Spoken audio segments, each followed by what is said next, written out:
radio for the masses. Headline edition, July 8, 1947. The Army Air Forces has announced that a flying disc has been found and is now in the possession of the Army. If the game is rigged, change the game.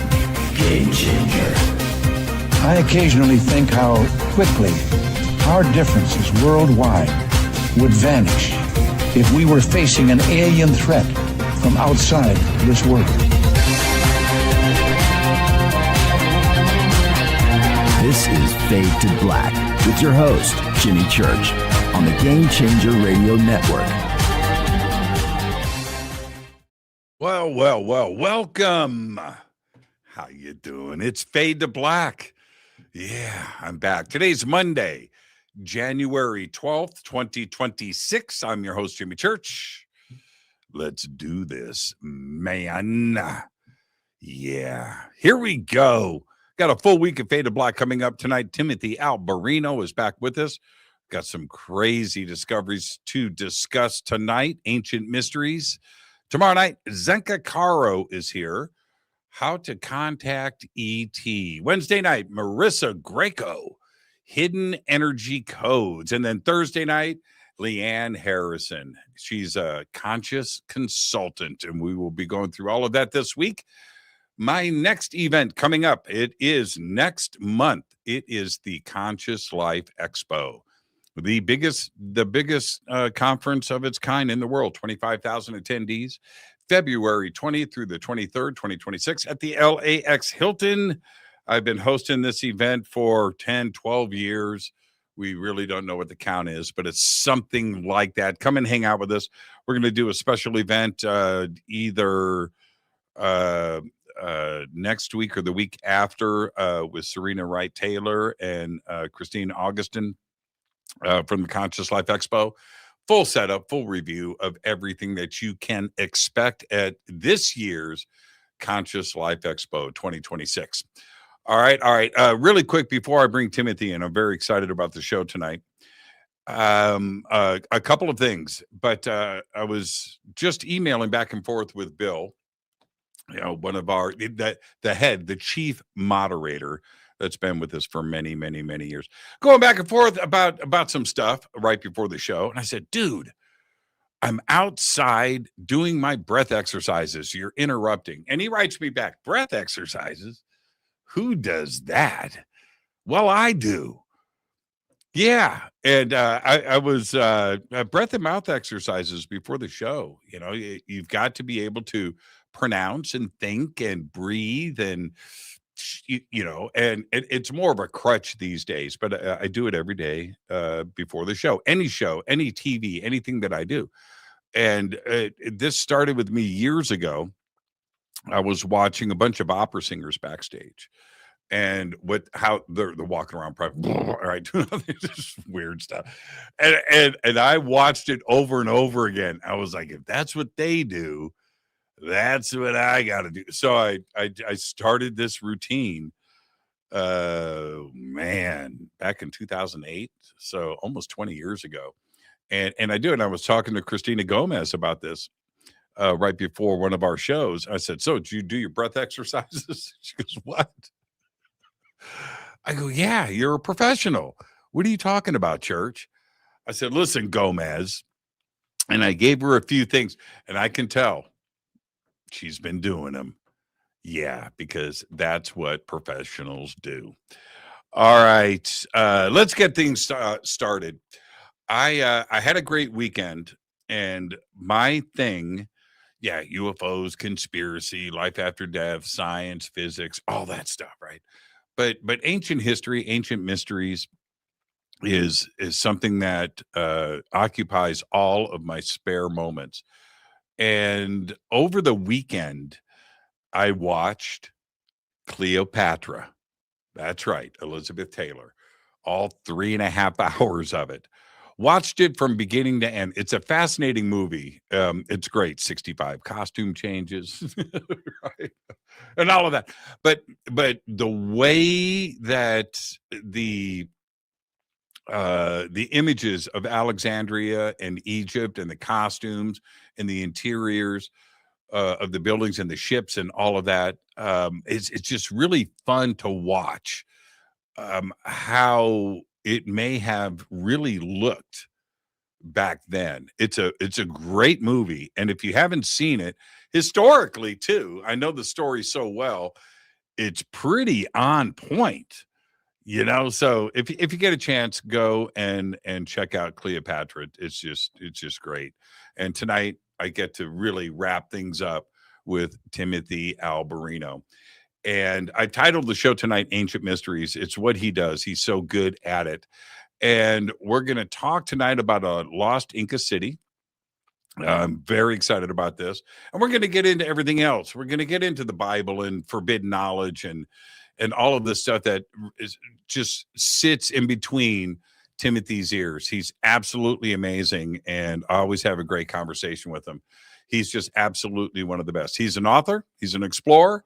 He's a researcher with an extensive knowledge base on a wide range of topics, including, of course, UFOs and rocks and megaliths, giants, lost civilizations, and, of course, the Bible and Bible prophecy. TimothyAlberino.com is the website. The links are below. I would like to welcome back to Fade to Black, the one and only Timothy Alberino, and he's right there. Timothy, what's going on, man? Very nice to be with you this evening, Jimmy. Thanks for having me back on. You're the best. You're the best. Hey, can I throw you under the bus for a moment? Please do. You look like an explorer. So I'm going to, what I mean is in person, right? So I just want the audience to know, Timothy's on my TV show, and he shows up, and I walked in, and he comes out of wardrobe, and he's geared up. He looks like an explorer. But what I didn't know is that Timothy Alberino's like 6'10". I didn't know that. I didn't know. How tall are you, man? 6'1". No, you're I have not. listen, now you're being humble. You're being humble. No, I'm 6'1", but I have a 13-year-old that's 6'2". Really? Yeah. And all my kids are tall. My oldest is 6'2". My 15-year-old is 6'2". My 13-year-old is 6'2". So I'm the short one over here in the Alberino house. Is that 13 and 6'2"? 13 and 6'2". I know he carries a basketball with him everywhere he goes. No, he doesn't play basketball. He's into martial arts. Really? Yeah. Okay. All right. Okay. Fair enough. Man, if I was 6'2" with my jump shot, man, I'd have another career. I love basketball, and it's just one of those things. But I was height deprived. Yeah, I never had height. That'll kill your career in the NBA. That's for sure. Yeah, for sure. What I want to ask you this, because of your career path. Let's start out here, and then we'll get into the subjects of the show tonight. But the you now, and what you know with your knowledge, what would you tell your younger self if you could go back in time? Well, that's a good question. I don't think I've ever been asked that question. What would I tell my younger self? It's all a lie. In regard to what? Can we narrow this down a little bit? But see, and that's why the question is so cool. It's just that when you go through life and you grow up and you acquire knowledge, opinions change, your life gets steered in certain directions. None of this can be predicted when you're young, and now you are who you are today. So what would that thing be? What would that little nugget be that you would tell your younger self? Wow, man, I've never thought about that. And I know this is going to sound cheesy and cliche, just to enjoy being young and enjoy every moment, because as you get older, when you're younger, you waste a lot of time looking ahead, and then when you get older, you're looking back. And I think young people forget to enjoy their youth. And I'm not even talking about teenagers. I mean, when I was in my 20s, early 20s, and a young father, and and just starting off doing the things I'm doing now. Just slow down, soak it in, don't be anxious about the future, and just enjoy every second of it. Eric Von Daniken passed this weekend, and that's one of the reasons why I asked about this. And I'm going to take a moment to talk about Eric and his influence on everyone. I showed this pic to Timothy earlier, so I'm going to pop this back up. This is a selfie that was taken. There are some people here probably in the chat that were there when this picture was taken. There's Giorgio and Jason Martell, and of course Eric Von Daniken, and I interviewed them together probably 3 years in a row, just like this. And this is one of those moments. I'm not sure what year this was, but look at Eric and look at the glow, you know, and he was just so humble and just loved hanging out with people and just talking. And this is one of those things where I read Chariots of the Gods at the age of 10, right? 9. And then your life goes in certain directions. And here I am sitting with Eric, and it's a crazy photograph, and to live the life that he had led, seriously changed the world. Right. When you hear about Eric, and, you know, in Chariots of the Gods, what effect did it have on you and your career? I actually have never read Chariots of the Gods. I'm loosely familiar with the thesis, and I've seen Von Daniken on a lot of TV shows. And I always thought that the premise of his theory was true. I always tell people, even though I'm, as you said earlier, I'm a Christian, the premise of ancient astronaut theory is true. And from my perspective, that mankind was in contact with non-human intelligence a very long time ago. In fact, I would say from the very beginning. And so we would have a lot of agreement there. I actually always wanted to meet him. Never had the opportunity to meet Eric. But obviously, he's had a big impact on a lot of people. And anybody who's ever watched Ancient Aliens, I mean, he's the father of that whole movement, really, him and Sitchin. Yeah, for sure. And there's the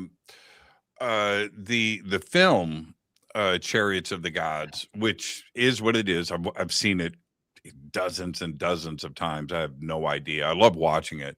Historically, it's pretty crazy. But here's the thing. You and I have spent a lot of time in Peru. You've spent a ton of time in Peru. I'm going to be back there in a couple of months. Going twice this. Yeah. Well, you know, we've always tried to line our schedules up. Maybe we can do. I'm going to be twice this year, into Rame one, and then. Oh, you're going to be there for Inti Rame. Yeah, I did it last year. God, man, it's just incredible. It's a lot of fun. It's beyond words, isn't it? Inti Rame's awesome. So anyway, and then I'm going back in November for Peru, and then Easter Island. I'm going to Easter Island for the first time. Wow. And that's good. But back to Von Daniken for a second. You and I spent a lot of time in Peru. If you go and take another look at Chariots of the Gods, the movies is what it is. But there's about 10 or 15 minutes of that movie, Timothy, of Cusco, of the indigenous cultures up in the Andes doing their thing, and him and his camera crew going around filming a different era, right? It's, you know, and you think about it, it's 50s, almost 60 years ago when they shot that film. Wow. And you and I, knowing Peru like we do today in a modern context, you know, going and visiting, go and look at the 1968 film footage of Cusco. Oh man. Yeah, I can imagine. Yeah, it's wonderful. Much more, probably it was much more indigenous than it is today. So authentic. Not a tourist in the room. You know what I mean? You could tell that would have been amazing. Yeah, that would have been just amazing to go to Cusco back in the 60s. Obviously today, as you well know, you almost feel like there's just as many foreigners as Peruvians sometimes in that city. Yeah, yeah, a beautiful city, but man, and the word is out, right, about Yeah. how special Cusco is, and I'm happy, but the city itself, which is probably 500,000 people, it's a big city. For as old as it is, thousands and thousands of years old, that probably another, I don't know, man, it's got to be 50 or 100,000 tourists are there every single day. Yeah. On their way to Machu Picchu. Yeah. It's becoming very cosmopolitan. It's got a vibrant nightlife, all kinds of different restaurants a lot of them owned by foreigners, a lot of businesses owned by foreigners in Cusco, not just Americans, but Europeans as well. And, what's so unique, I think, about Cusco is you have all of the trappings of the modern world and people from all over the world, and yet you still have the ancient Quechua people there, many of whom only speak Quechua still. Only speak Quechua.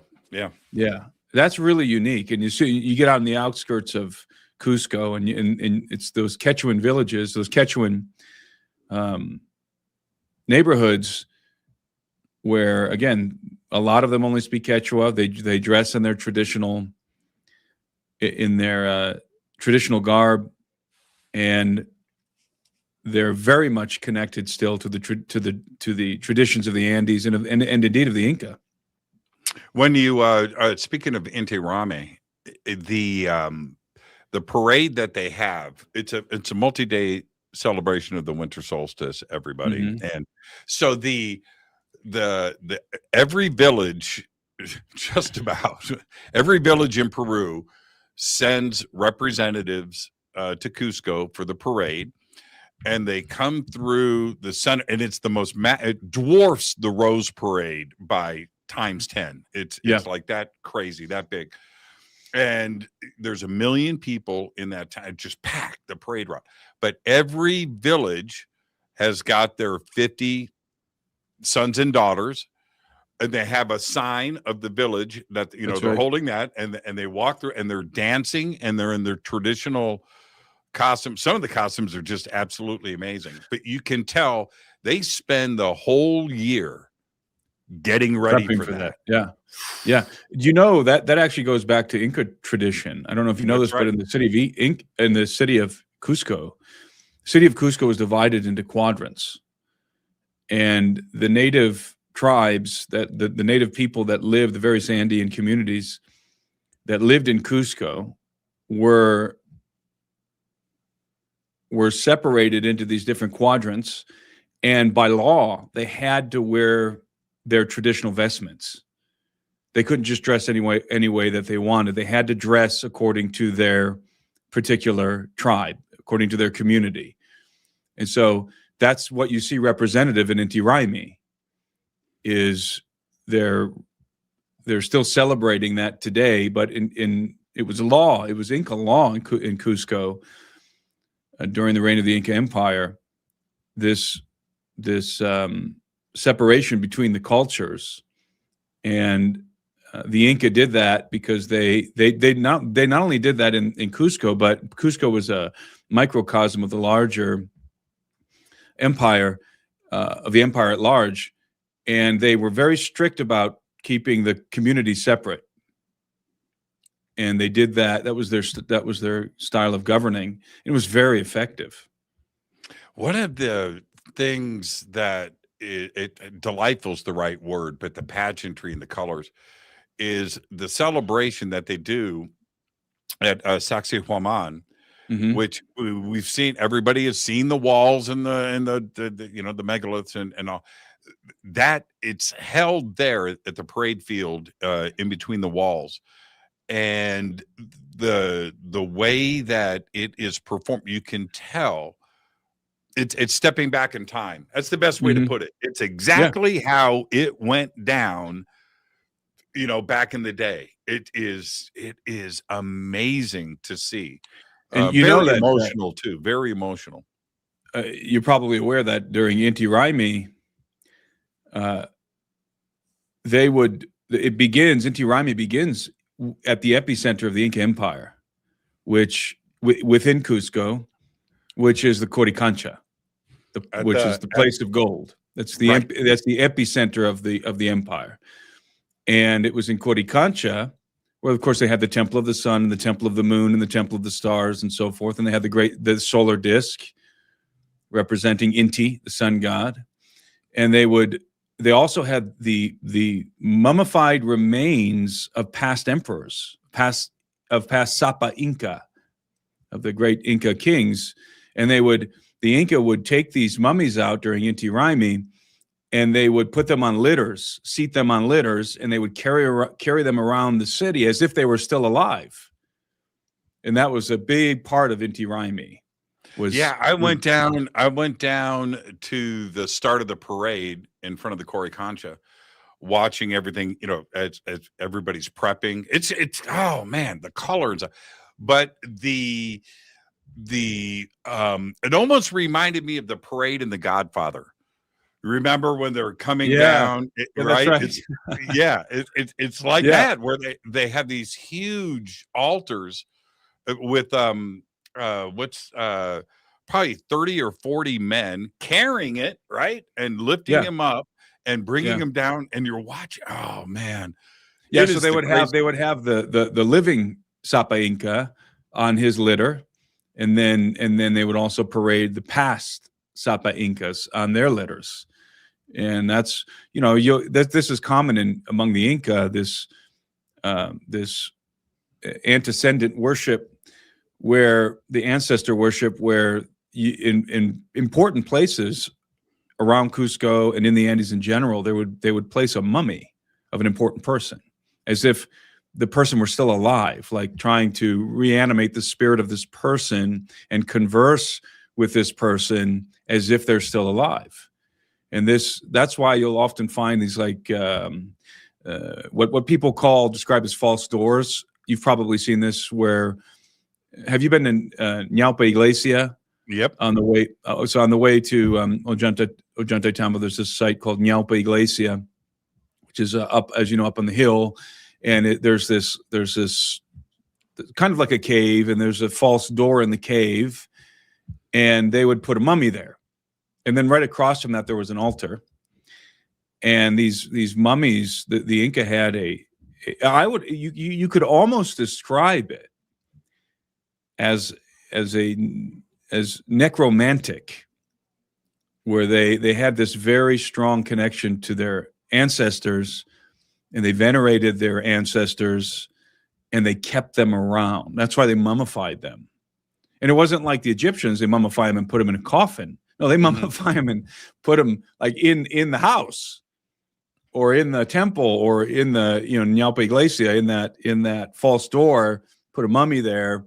Very, very unique in the Andes that you find this kind of the ancestor worship with the mummies so prevalent. There's so many special places in Peru. It's countless, but Ñaupa is way up there for me. It's way up on the top of the list. Let me tell you what happened. Tell me, and then I'm going to tell you what I think about Ñaupa Iglesia. But please tell me. Okay. Tell me what you're going to say. So I'm up there with my shaman, and he does a little ceremony and stuff, and I'm sitting there with my eyes closed. Everything is quiet, and I'm in between the false door and the altar in front. As you know, in the back, the back of the cave is walled off, right, with rocks. With rocks, there's a wall there. Yeah. So we're sitting there. It's peaceful. You're high. It's great, and my eyes are closed, and everything is dead silent. And from behind those rocks in the back, the wall, comes this very loud, very audible child laughter. Oh, that's crazy. Was it spooky? It's crazy. And so we're all sitting there, and it was like two little girls laughing on the playground. That's what it sounded like. Right? Oh, geez. And Like a it was horror movie. loud. Dude, Yeah. it echoed. It was loud. And my eyes pop open and I turn around and I look. I was waiting to see a couple of kids crawling out from behind the rocks or something. And everybody's looking at it. Did you guys hear? Yes. What? Where'd it come from, dude? I heard it. And everybody said the same. We all heard it, and it was, yeah, at Nalpa Iglesia, man. Yeah, a lot of people have bizarre experiences up there. I've heard quite a few, and it hasn't really been known, as far as I'm aware, for a very long time. But it has by the locals, but not really been a tourist attraction. I mean, there's like really nothing there. You got to hike up the side of the mountain. There's nothing there but train tracks, right?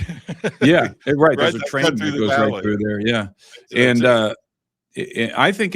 I personally think that site is very important because I think it's one of the entrances, one of the gateways into the Shinkana, which is the underground. Let's just put it in very broad terms: the underworld. And the Inca had a three-tiered cosmology. The Hanak Pacha, which was the heavens, the Kai Pacha, which was the earth, and then the Uruk Pacha, which was the underworld. And that's why you see that's what the Andean cross represents in part. You have the four sides of the Andean cross, and it's the three tiers. It's the Hanak Pacha, the Kai Pacha, and the Uruk Pacha. And that's precisely what's on that altar is an Andean cross. And I think you'll notice on that altar next time you go, you'll notice that the face of the person that's depicted on the altar has been defaced. The image on the altar is defaced, probably by maybe by the Spaniards, maybe by the priests a long time ago, because they were doing that. They would deface the altars and destroy the altars. And but I think it's Viracocha who's on that. I suspect it's Viracocha. Okay. And this is important because even the Andean community today, I mean, have you ever heard of I'm trying to think of the name in Quechua. It'll come to me. It'll pop into my brain here in some random moment. But there's a secret society in the Andes. And this comes from my friend, my good friend Anselm P. Rambla, who's a Spanish explorer. And it was Anselm who first excavated, well, not first, but he did excavations at Sacsayhuaman. And by the way, he found definitive proof that the walls of Sacsayhuaman were not built by the Inca, which is never talked about. But then also he was the first one to see what's called the Shinkana Grande, which is today gaining a lot of attention because of a particular archaeologist up in Cusco who's looking for the Shinkana. And the Shinkana, in general, is as I said before, generally speaking, it's the underworld, but it's a labyrinth of tunnels. That's the word Shinkana is Quechua. It means loosely labyrinth, but specifically the place where one gets lost. And it's recognized as a network of tunnels beneath Cusco, but it's much more than that. It's a highway under the Andes. It is said that the Shinkana runs for thousands of miles under the Andes, it connected all the various parts of the Inca Empire, of the Tawantinsuyu, the four parts of the Inca Empire were communicated underground through this subterranean highway called the Shinkana. And the Shinkana was both a artificial, it was composed of artificial caverns and galleries and so forth, but also natural caverns and galleries, but also artificial tunnels that connected these caverns and galleries. And there's something called the Kapak Nyan, which is the system of roads that are on the surface. It's called the Kapak Nyan. These are the Inca roads. And I don't believe, by the way, that the Inca built these roads or the Shinkana tunnels. I think they're exceedingly ancient, but the Inca certainly made use of them. And I think that just as the Kapak Nyan, and this is not like some little trail, this is a roads equivalent to the roads that were built by the Romans. I mean, just amazing, as you know, in Peru, the Inca roads are just absolutely a marvel of engineering. And they go for thousands of miles through the Andes. And so there you have, you can think of this as the Kaipacha road system, the road system that's on the surface of the earth, and it corresponds to the Urukpacha road system, the underground subterranean highway that the Inca knew was there. They accessed it. And this is, again, called the Chincana. Now, in Cusco, I'm going to get back to the Ñaupe Glacier in a moment. In Cusco, there's a particular tunnel that is completely artificial that runs from Coricancha, which was the center of the empire, the place of gold is what it means in Quechua, to the galleries, the natural galleries beneath Sacsayhuaman. That's 1 mile. And that tunnel is artificial. The walls of that tunnel are identical to the walls and the doorways, rather, in Coricancha, which you're familiar with, those trapezoid doorways, right? That's what the tunnel is. It's a trapezoidal tunnel lined with stone. How do I know? Because I detected it with my ground penetrating radar when I was in Cusco, and Anselm did as well. We're using the same technology. And I'll just say this as an insert: the archaeologist Jorge Calero, who's digging now, looking for the Chincana, stole our data, and preempted our project. But that's another conversation. So getting back to Ñaupe Glacier, I think that there are strategic locations around the Andes where there were gates into the Urukpacha, into the Chincana. And I'm not talking about a metaphysical gate. I'm talking about like a literal gate that will take you down under the Andes and give access to this subterranean world. And I think Ñaupe Glacier was one of those places. I think it was an access point because of the altar, because of Viracocha, because of the Andean cross right there, right? And then you would have had that mummy, one of the guardians, probably an important priest who had died, who was placed there in that doorway as a guardian spirit watching over that gateway. Well, I suspect that behind that wall that you're talking about is, if you were to go back in there, you would find access. You would find an access point down into the Chincana. And again, it was said that you could descend into the Chincana in Cusco and pop up in the desert around Paracas in that area, or descend into the tunnels and pop up in the Amazon. That's how extensive they were. And the Incas certainly made use of these tunnels. And there's been legends over the years. I can think of a particular legend that came from this fellow who lived around Lake Titicaca, Puno, where he said that he gained entry into the Chincana through one of these gates, and he encountered a non-human species living in there. And for whatever that's worth, of course, there's no way to know whether or not that story is true, but you find legends like this. Here it is. And this is facing back into the cave from the entrance. That's right. And that's the wall that I was just talking about that was built up in front of it. And then this is just for reference for everybody else. And this is high up on the side of them. You can't even see it from the ground. You can't. It's hidden. Hidden. And there's the altar. Here's the altar. And this faces now, as I'm just showing this for everybody else, that's across the valley over on the other side. That's the other mountain range on the other side. This is looking out of the cave.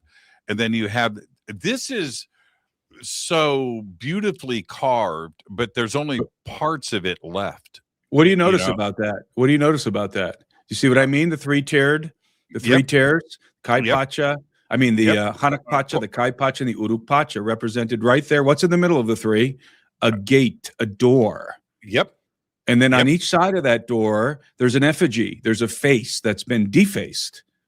And again, I'm going to guess there was one on top, okay? And then there's the two on the sides. And somewhere there's also what I think was an effigy of Viracocha. But specifically, I'm glad you pulled this picture up. I think that, so these three-tiered levels, and you'll see to the left, if you look on the left of that picture, you see the three tiers carved into the stone there? The Chacana. Yeah, do you see that? That's the three-tiered. That's the three-tiered cosmological framework there. And so the Hanak Pacha, the heavens, was represented by a condor. The Kai Pacha was represented by a puma. And the Uruk Pacha was represented by a snake. So it wouldn't surprise me if some of the effigies there that were defaced are a puma and a snake, and there's probably a condor in there as well. Because what it's telling you is that this is where the three realms combine. It looks like a portal to me, and I don't want to be all pop culture modern with my language and vocabulary here, but there is something going on. This is an entrance to something. Reflecting back to your point. Yes, but not a metaphysical doorway necessarily, but an actual doorway. An actual doorway, yeah. And where are you here? See, you're on an elevated position. So you're kind of like connecting to the Hanak Pacha, the sky, but you're in the mountain, right? So you're in the Kai Pacha, and it's indicating that here there's a doorway to the Uruk Pacha, to the underworld. And I really believe that's what this is. And you can talk to shamans out there about this, and they'll recognize what I just said about the Hanak Pacha, the Kai Pacha, and the Uruk Pacha. But a lot of them are clueless about the Shinkana, and really what these sites are gateways. Yeah, you can tell. And there's one other thing. I don't know if you noticed this. I'm going to tell the audience. This is where I heard the little girls laughing. So from where I'm taking this picture, it would have happened behind me, inside of the cave. Mm-hmm. This altar that you're looking at here sits at the entrance of the cave, but faces back. So Timothy, on the other side of the valley, and you can just see it at the top of the altar here, the rocks, the granite, the red granite on the other side, on the other mountain, mirrors the cave entrance. The cave entrance is a pyramid, right? It's shaped like this. Mm-hmm. And if you look at the cave, when you back off, it's actually 3 points at the mouth of the cave, almost like the letter M, kind of like Speed Racer's M, right? That's the entrance to Nalpa. But on the other side of the valley, right there, is an identical 3 triangle point. Did you notice that? It's right at eye level. Yeah, I did notice that. Yeah, and it's important to note that this is kind of in between. This location is kind of in between, more toward Ollantaytambo, but it's kind of in between Cusco and Ollantaytambo. Yes, it is. It's closer to Ollantaytambo, but this is a very significant area of Peru. This is near the Sacred Valley in Urubamba, and the secret society is called the Kapakuna. It's just the Kapakuna. Yes. The Kapakuna is the Andean secret society. And the Kapakuna, according to legend, the Kapakuna maintain the traditions of what are called the Grandes Almautas. And the Grandes Almautas were the great teachers of the Inca. They were like the sages, but they're older than the Inca, but they taught the Inca bloodline. And for people, when we say Inca, people go to Peru today and they look at the various indigenous peoples and they think, oh, these are the descendants of the Inca. They're not. They're not the descendants of the Inca. The Inca were exterminated. The Inca were very different, and I don't, the people get mad when I talk like this, but the Inca they had some physical characteristics that were very unique from the rest of the native populations. And you can see these characteristics in some of the paintings, the depictions of the Inca kings and princes that were made by the Spaniards. The Inca were taller than most of the other natives. They had fairer skin. Some of them are depicted with mustaches, which, I mean, anybody who has been among the indigenous people in Peru knows, or anywhere for that matter, here in America, indigenous people, by and large, do not have facial hair. They just don't. It's not a genetic trait among indigenous people. And so there is something very strange about the Inca. The Inca were a bloodline, and only the Incan family were called Inca. Nobody else was called Inca. And this is well known. I mean, of course, in Peru, they want you to think everybody's Inca. We're the descendants of the Inca. No, you're the descendants of the people who were subjugated by the Inca. The Inca themselves were a bloodline. They were a family line. And they were taught by the Almautas. And the Almautas kept the traditions from the ancient, deep past, probably from the antediluvian world to some extent. And they instructed the Inca kings and the Inca princes and the noble line. And the Capacuna, this Andean tradition, descends from the Almautas. And they have a lot of very interesting legends.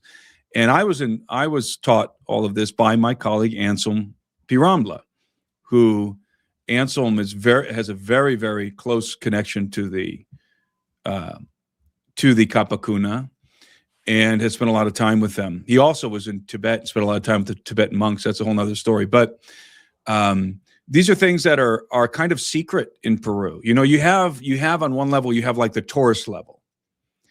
And you have shamans who service tourists in Cusco. And the shamans tell the tourists all, these different stories and but these kind of, let's call them commercial grade shamans, don't really know anything.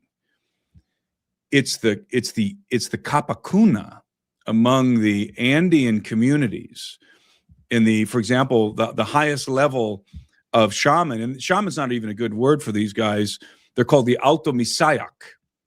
And the Alto Misayak is supposed to have supernatural powers. And these guys are very secretive. They're not selling their wares on the street like the other shamans. They have to introduce themselves to you. And these are the ones who know a lot of the secrets from the Inca that have been passed down from the Inca and the Grandes Almautas. And part of what I think that they know, and they're sort of the guardians of, is the knowledge of the Xincana. And so, that's a very long explanation of what I think Ñaupa Iglesia is. Yeah. Have you ever met any Inca royalty? No. I don't think any Inca royalty exists anymore. They were systematically exterminated. Right. So I know you're right. You're right. And it is okay. So not to give away, and I can talk more to you about this off of the air, but I know somebody there that relayed a story to me. I don't want to give away too much stuff publicly because it's all completely private, but met two descendants. And this is how they were described to me, male and female, by the way. Very, very tall, very thin, Caucasian. And anyway, just straight down from the bloodline. Live privately, live well, by the way. And the Peruvian government is aware of them. But there's a whole nother thing about the Inca bloodline being revealed because of what they went through in the past. And so, you know what? They live under the radar. Okay, so it sounds like maybe you did meet or somebody met an Inca. It's kind of like the Holy Grail, if you know what I mean. I'm saying that in Yeah. But And then there's another there's another legend in the Andes that if you talk to these indigenous people in the Andes, they're going to talk about the Viracochas, plural. Have you ever heard that? yeah, I The have. Viracochas, because there's Mhm. Viracocha, who everybody knows is one of the main deities The among the main god. Yeah, yep. yeah, one of the primary deities, who, by the way, created a race of giants who were destroyed in a flood. But Viracocha is represented all over Peru. He's in Bolivia. I'm sure you've been to Pumapunku, to the Gate of the Sun. You have a representation of Viracocha right there in the middle. In fact, there's quite a few representations of Viracocha there. And let me stay in Pumapunku for a minute. So when you're in I'm sure you've been to the Temple of Kalasasaya, and then next to that, the subterranean temple at Tiwanaku. Yep. Which encompasses Pumapunku. In the subterranean temple, you've certainly noticed the bearded man in the middle, right? So there's a you have a wall in the subterranean temple that seems to depict the faces of people from different ethnicities, different parts of the world. You've got everything. Middle, everything is there. Everything is there. Yeah. Turbans, beards. That's right. And then in the middle is the bearded man, clearly bearded man, clearly a Caucasian man in the middle. That's Viracocha. Rather, that's a Viracocha. Because to the Andeans, there was Viracocha, who was a god, but there was the Viracochas, who were the god men. And the Andeans had a legend that the god men had come to Peru a long time ago, to the Andes, and had civilized the cultures there. And then Viracocha and his consort and his cohort, they left, and they took a very specific path, by the way. When Viracocha and his company left the Andes, they left by a, as I said, a very particular path, which is today known as the Inca Trail, or the Path of Viracocha. And it's very, very intriguing. I don't know if you've ever seen any of this. That path, the way that it's aligned through the Andes, cannot be coincidental. And there's no way that the Inca could have done this. It has a very, very particular alignment. It's all very complicated. I put it in a film. And so the tradition is that the Andean people were visited by these bearded men, and they were taught the arts of civilization. And this was in a time after a great cataclysm, by the way. There was a great cataclysm, and the survivors were barely hanging on to life.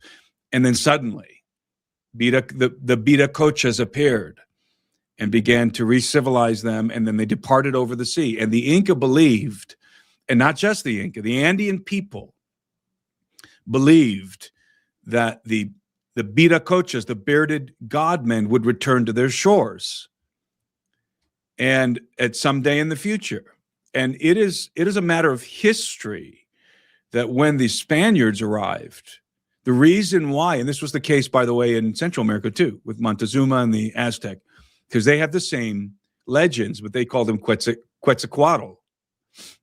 So when Viracocha, when the Spaniards arrived to Peru, the reason why they didn't face the kind of aggression that they thought they were going to face by the Inca defending their territory is because the Inca priest class and the nobility were not sure if these were the Viracochas, that these were the godmen. They didn't want to attack them.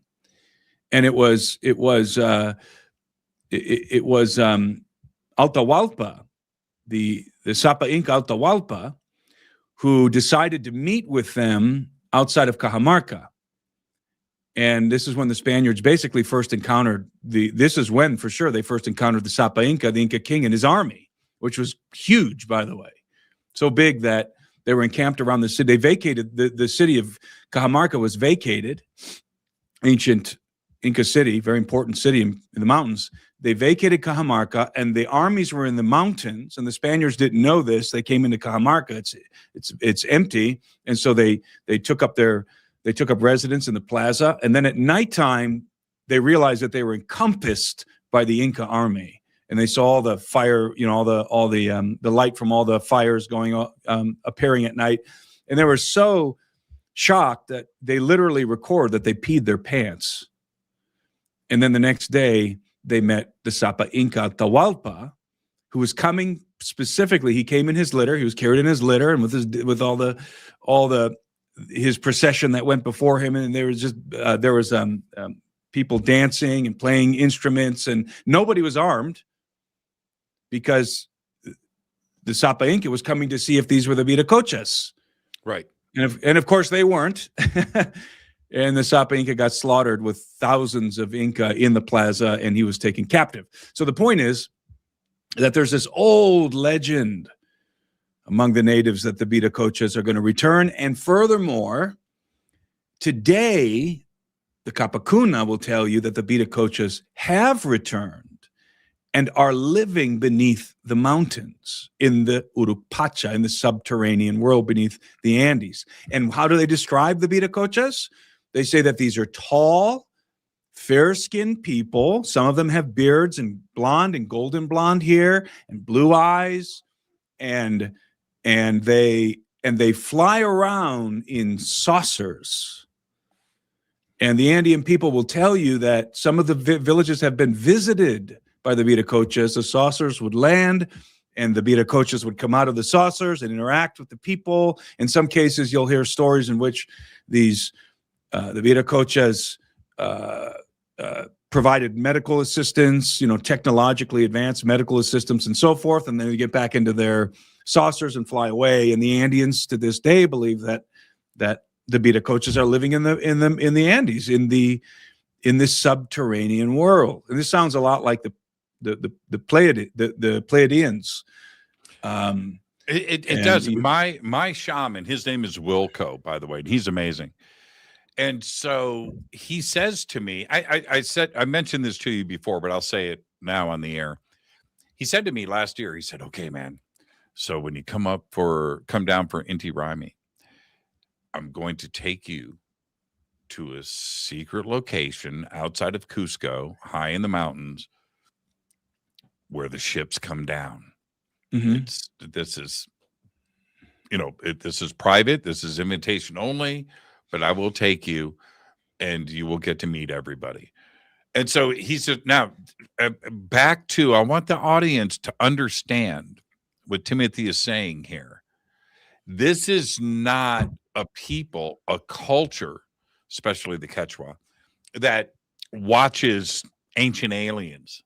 No. This is their life. These conversations have been going on for centuries and millennia. They don't even speak Spanish, a lot of them. They don't. They speak Quechua. Yeah. Yeah. And so for this to come from, my shaman, who doesn't know who Giorgio Tsoukalos is, right? If you know what I mean, I'm not making light of ancient aliens. What I'm saying is this is ancient tradition that goes back a long ways. That's right. Very, what's really interesting? I wonder if you've encountered this. So there's a very fascinating dichotomy in Peru as it relates to the communities in the Andes and the communities in the Amazon.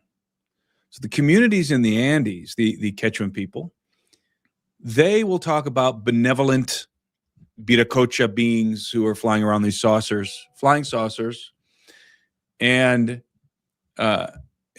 just you're going to hear just all kinds of benevolent encounters with these beings. You go into the Amazon, it's a different story. The Amazon, it's not beautiful Nordic type beings. It's flowers hanging out of their pockets. Quite the opposite. It's hostile beings flying around in saucers and other kinds of technologies. And it's it's a completely different situation. It's like colares in Brazil. It's that kind of a thing in the Amazon, but not in the Andes. So it's almost like there's two factions there, one in the Andes, one in the Amazon. And it really is, if you talk to the people, it's going to be difficult to find in the Amazon jungle somebody who's had an encounter with a benevolent non-human entity. It's almost always negative or benign. And the opposite is true in the Andes. So that's fascinating. Not many people talk about that, but it's a reality in Peru. How impressed are you with Peru in general? And what I'm saying is, Egypt's great. There are sites around the world that are just fantastic. But visiting Peru, and it's every time you turn your head, there is something. It's like that. It's up and down, front to back, north and south, east and west. There is so much there. It's very impressive, isn't it? I like to say that that Peru is the last best place. And what I mean by that is Peru is still a land of mystery, despite all of the tourism. Most of the tourism is centered around particular archaeological areas in Peru, and the vast majority of that country is not visited by tourists. Yeah, and in fact, go to Paracas, there's nobody there. There's nobody there. Yeah, and literally nobody there. Yeah, and then there's a lot of territory in Peru, and this is of course true of Brazil as well, that is uninhabited and unexplored. And Peru is unlike any other place in that you're almost guaranteed to run into some kind of archaeological remains wherever you are in that country. And that's unique in the world. I mean, the ancient Near East is like that, obviously, but there's people living all over the ancient Near East. There's hardly a square foot of terrain that hasn't been explored. Not so in Peru. It's crazy. Like I said, you just turn your head and look. It's like that. It's great. You've done the same thing I have. You're up at 15,000 feet and you're high up in the Andes and you're looking at the glaciers and all you got to do is look around the mountain range. There's nobody there but you. Just look and you will see something built on the mountains. And you're at 15,000 feet. Now you're talking about constructions that are at 17,000 feet. Yeah. And you see them on the sides of the mountains. And a lot of those are huacas, what are called huacas. And those are like the ceremonial sites of the Andean people. And they would build these altars and they would build these little alcoves with stuff like you see at Yalpa Iglesia. You find it all over the place. I don't know if I had the opportunity to talk to you about this. I can't remember if we discussed this or not, but I was in Peru last April. And one thing that I've always been looking for in Peru is megaliths in the jungle, because you find megaliths in the Andes, but I've never found megaliths in the jungle. And I'm not talking about, up there by Cusco where it's kind of jungle. I'm talking about in the Amazon or in the Andean Amazon. Northern Peru. I'm sorry? Northern Peru. Yeah, especially northern Peru. And I was there on a different project looking at some potential megaliths in the jungle. And I'm trying to remember the name of the site. It was featured on a couple of different YouTube channels, and I decided to go out there and take a look at it. And long story short is that I don't know what to make of that site. I wish I could remember the name of it. But while I was out there investigating that, I was contacted by a professor, or rather I made contact with a professor who a week previous to my arrival had discovered, and he posted on his Facebook page, he had discovered what appeared to be a megalithic wall in the jungle. And so I met with him, and he told me how to find this wall, and you had to basically hike through the jungle. And I hiked to it, and And indeed, it looks to me like it is a megalithic retainer wall. And I one thing I always do whenever I'm confronted with something that looks like a wall, because obviously there's geological formations that are completely natural that look like a wall but aren't a wall. One of the telltale signs that you're dealing with a wall is if you take your machete or a shovel and you dig, and you try and verify that what looks like blocks are actually separate pieces, because a lot of times they're not. A lot of times they're just the natural geologic formation, and from the face of the apparent wall, it looks like that these are individual blocks, but in reality, they don't go all the way through the wall. In other words, they're not blocks. And on this wall, they were blocks. They went all the way through the wall. They're in the it's the polygonal style. Now, it's not monumental in the sense that it's not polished, right? It's a functional wall. They're megalithic, but it's a retainer wall, and it's holding back the bank of there's a ravine there, and it's holding back the bank clearly because right in front of it is a stretch of this, really it's like a stream, and there's a canal carved into the bedrock. So somebody wanted to keep this stream, this waterway open, and they built a megalithic retainer wall. Well, if you're going to find a megalithic retainer wall, that's the fingerprint of civilization, of something important and large. And we think that after talking to this professor, when I was out, I'm trying to remember the name of this site, Kapoli. So I remember seeing a video by Mike from Wandering Wolf Productions, and he had gone out to a place called Kapoli up near the city of Moyobamba, up in the northern Andean Amazon. And the Andean Amazon is where the Andes meet the Amazon rainforest. It's called the high jungle. That's why they call it the Andean Amazon. And he went out to Kapoli, and it looked like he was wondering, is this a megalithic quarry? And it was pretty impressive looking, so that's why I went out to the look. And it is impressive. If it is a megalithic quarry, and I don't know if it is or not, if it is, I mean, you're looking at stones the size of the ones at Baalbek.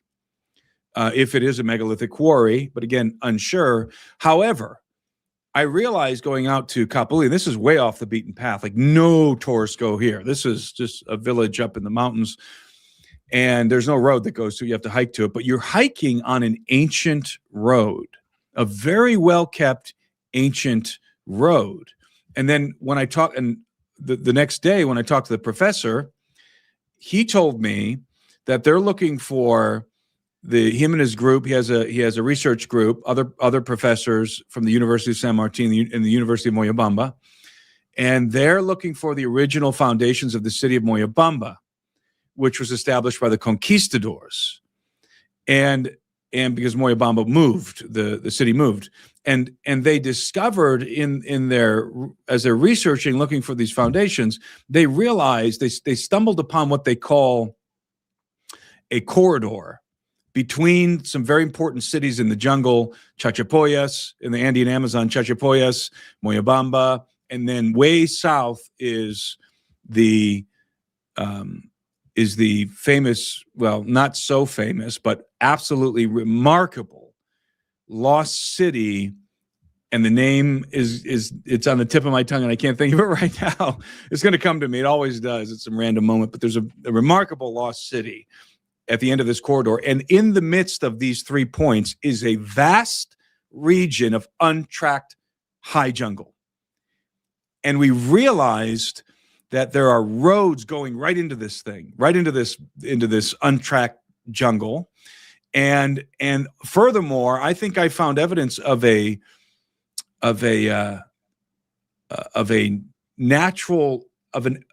artificially devised aqueduct. Not one that was built with stone, but one that had layers of stone removed from it to channel water. And this would have been a monumental task to do this. So you put all these pieces together, and I see the fingerprints of a major lost city out there. And I actually believe, because of the native people that inhabited this area, namely the Chachapoyas people, that we could be looking at a fabled lost city of giants. And I know that that's a curveball out of nowhere here, but I really believe that Percy Fawcett, for those who are familiar with Percy Fawcett, who was looking for what he called the lost city of Z, I think he was looking in the wrong part of the Amazon. I think he should have been looking north in the Andean Amazon, up north. Percy Fawcett was told by Madame Helena Blavatsky, the famous occultist, that the city he was looking for was a city of giants. And the Chachapoyas people, they, according to their own legends, are descended from a race of red-haired giants. And there's been all kinds of legends of giants in that region. And I could go on and on and on and on about this, but I'm going to pause. Let's take our break right here. This is absolutely fascinating to me. Our guest tonight, Timothy Alberino. I've called the show Ancient Mysteries. We're focusing on a lost city in the jungle that he went down and did what he does, right? He's researched this. So we're going to come back and follow up with this absolutely intriguing situation. And one of the things that the problem with there's a few things. You have a territorial thing with the indigenous people, right? There's that. But the other part is the accessibility into the jungle is not a joke. All right. No. There's no road. There's nothing. You've got a machete and a lot of water, right? and a lot of mosquitoes and a lot of malaria. A lot of mosquitoes and malaria. Timothy, you stay right there. Our guest, Timothy Alberino, tonight. We're talking about Peru and the possibility of the lost city of giants being discovered. We'll be right back after this short break. Stay right there, Timothy. I'm your host, Jimmy Church. Stay with us.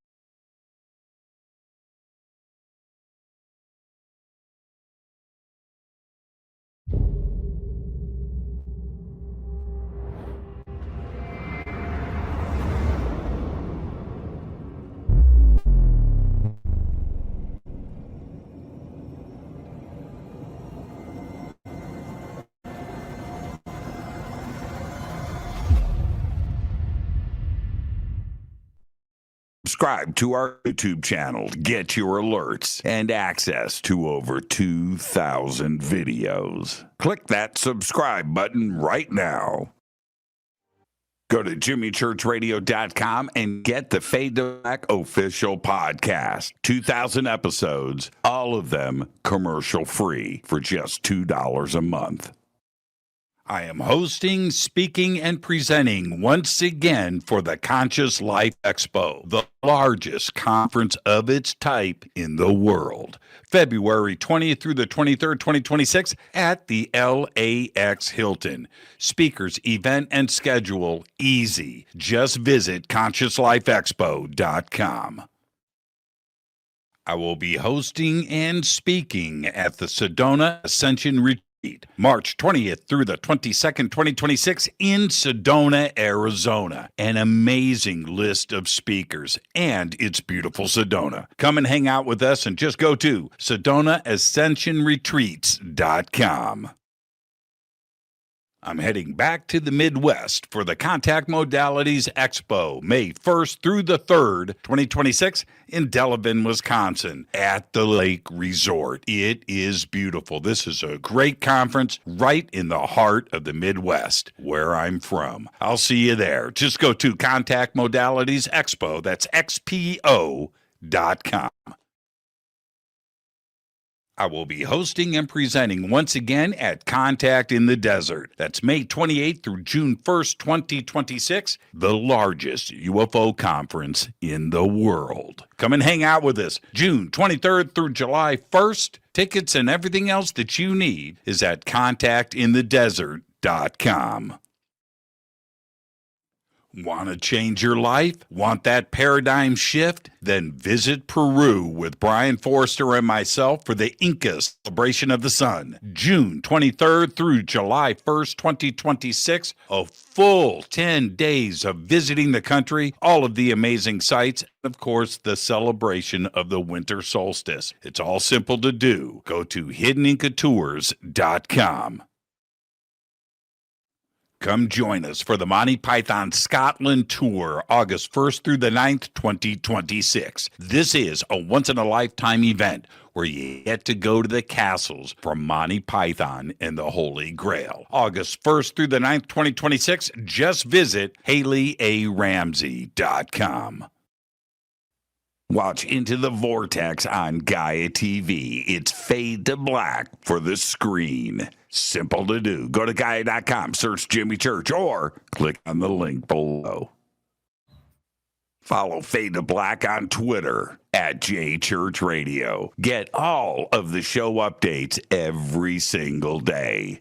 It's now called X, but who cares? Go to JimmyChurchRadio.com and become a Fadernaut. Get a membership. That's right. Everything is commercial free. You have access to downloads, and you get to call yourself a Fadernaut. Jimmy Church, Guy Black, here at Machu Picchu with Brian Forster and Hidden Inca Tours. Amazing so far, Brian, but we're here to announce what we're going to do next year in 2026. What's going on? Okay, November 2026, we're going to have our major tour of Peru and Bolivia, either a pre or post tour of Paracas and Nazca on the coast. And then after that, 6 days in Easter Island. Bucket list, Easter Island. Come join Brian and I and his amazing team here at Hidden Inca Tours for Peru, Bolivia, and Easter Island. Signing out. Say goodbye, Brian. Bye, gang.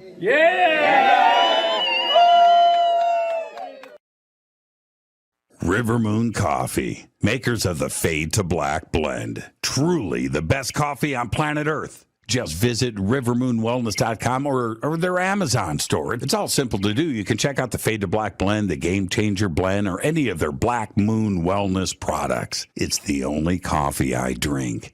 It is the best, and it's Doc. Again, rivermoonwellness.com.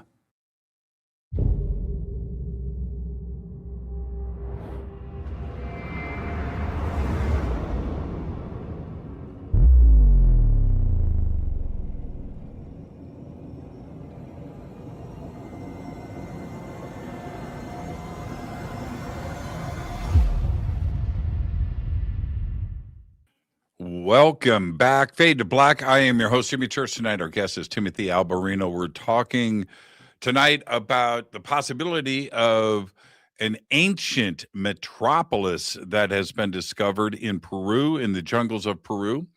And we're going to continue that now. And Timothy, one of the things that has been said a lot, but it needs to be constantly mentioned for everybody. And that is this, when it comes to Peru and other cultures, but specifically Peru here. The Inca inherited an ancient civilization that the age of is not known. So much is there that I don't know how to put this into words, but the big stuff, the crazy stuff, nobody knows the ages of or who built it and so forth. When we're talking about this discovery in the jungles up in the Amazon of Peru, is that what we're talking about here? Are we talking about that culture that predates history? Precisely. If there are megaliths in the jungle, then we're looking at the same civilization that built the ones in the Andes. Especially considering that this retainer wall that I'm talking about is constructed in the polygonal cyclopean style, just like the walls of Sacsayhuaman, and just like the walls that you find around the city of Cusco, foundations that the Inca built on. And let me just say, the archaeologists are very disingenuous in Cusco, and not just the archaeologists, but the guides, the tour guides. They very fiercely parrot the idea that the Inca built everything that you see. And the reason why they do that, it's not just because this is the conventional narrative. It's because it's interlaced with their cultural heritage, their pride, their national pride. And so when you stand in front of the walls of Sacsayhuaman, and this is actually more true. This is much more apparent at Machu Picchu. And if you are discussing things like this out loud, you'll often have guides come up to you, or let's put it in these terms, it's not uncommon to have a guide come up to you or an archaeologist and literally tell you, you can't say those things. You can't say that here.